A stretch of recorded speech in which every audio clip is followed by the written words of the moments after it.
Hai, Assalamualaikum.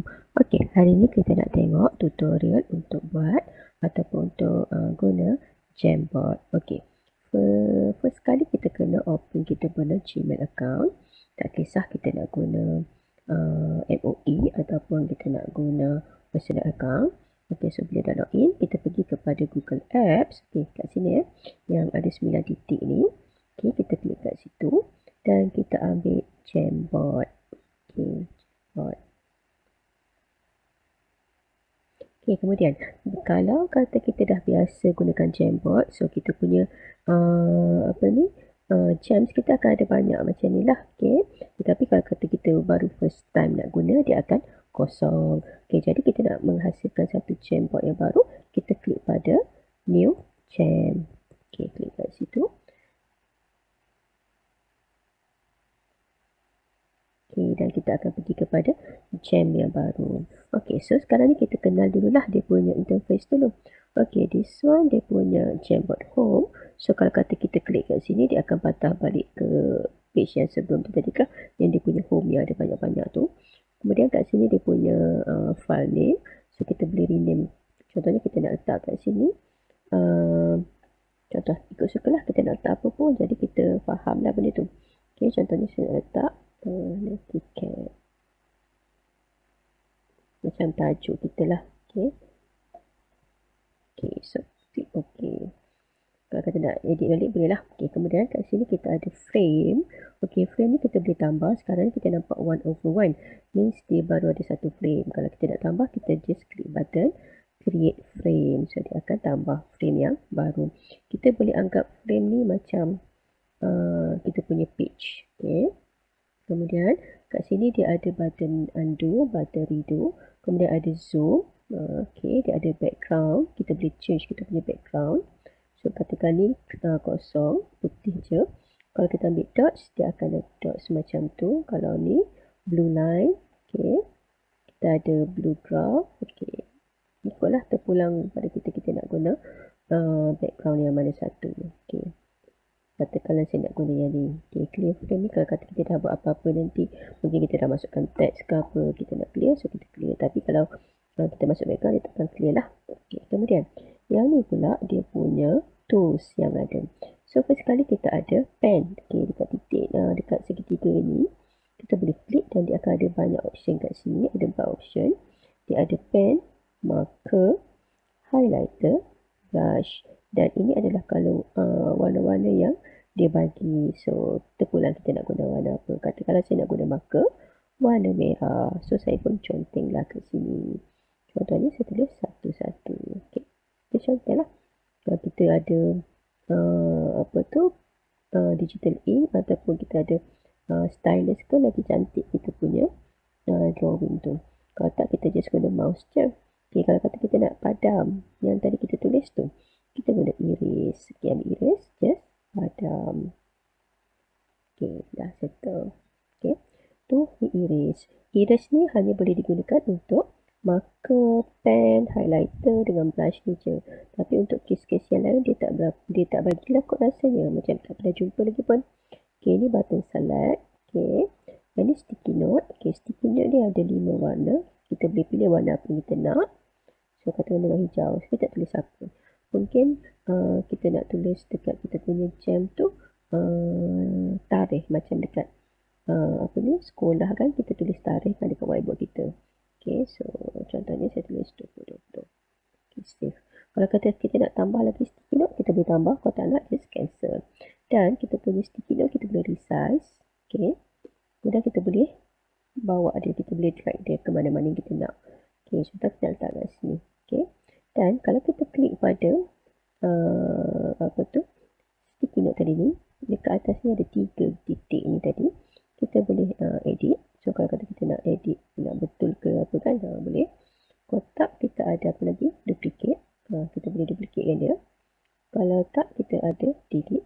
So nak delete. Ataupun kita nak susun dia ikut back ataupun front. Okay, kita nak macam kita ada banyak ni, kita nak susun dia. Okay, yang tu sticky note. Kemudian kita ada add image.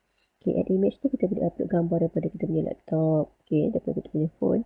Dan Google Image Search, kita boleh search apa-apa gambar. Google Drive, daripada drive kita lah kalau dah ada, ataupun recent kita pulang. Kemudian kita ada shapes kita ada beberapa shapes, dari circle, rectangle, triangle, diamond. Ini adalah shape yang kita boleh gunakan. Contoh saya nak gunakan this one, square. So saya lukislah square kat sini, dan kita boleh rename, kita boleh warnakan dia. Nak warna apa? Contoh saya warna kuning. Warna kuning. Dia punya border nak warna apa? Nak warna merah. Nak warna hijau, terpulang. Boleh, tak ada masalah. Kemudian kita ada shape ni kan. Mungkinlah kita nak combinekan shape ni dengan kita punya sticky note. Boleh lah. Kita bawa sticky note ni, duduk kat sini. Tapi tak nampak lah pula. Sebab apa? Sebab dia duduk belakang kan. Jadi kita boleh rearrangekan dia. Jadi kita rearrange dia. Klik dekat 3 titik tadi tu. Ambil order, send to back.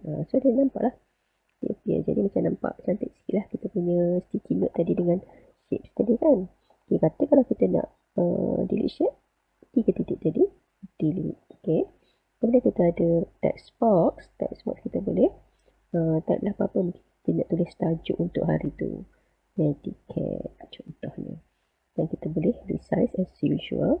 Kita nak tukar dia punya colour pun boleh. Warna kat atas ni nak warna apa, normal ni dia punya yalah, dia bukan punya font, tapi dia macam size dia lah macam tu. Kita pula nak guna apa.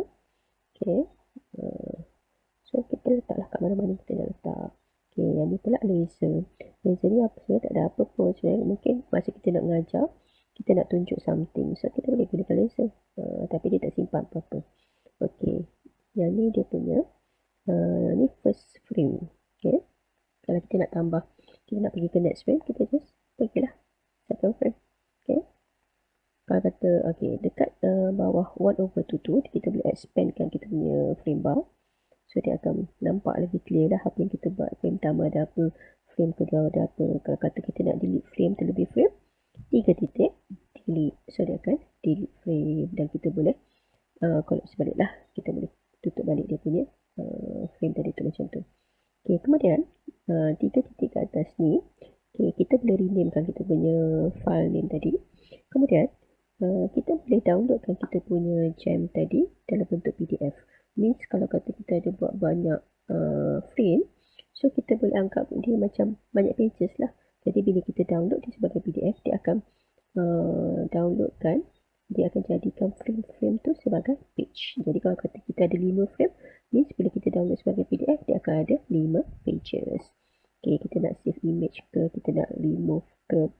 Kalau kata kita nak buat gem ni untuk banyak kelas, guna benda yang sama, so kita boleh make a copy. Jadi tak perlulah kita nak buat banyak kali kan benda yang sama, so kita boleh buat make a copy. Kemudian kata kalau kita nak share dengan student, so kita ambil button share. Sekarang ni dia just setkan private only to me. Private to only me, sorry pula. Jadi kita klik apa tadi? Kita klik dekat anyone with the link tadi. Kita klik kat situ dan dia akan ubah lah anyone with the link dengan restricted tadi tu.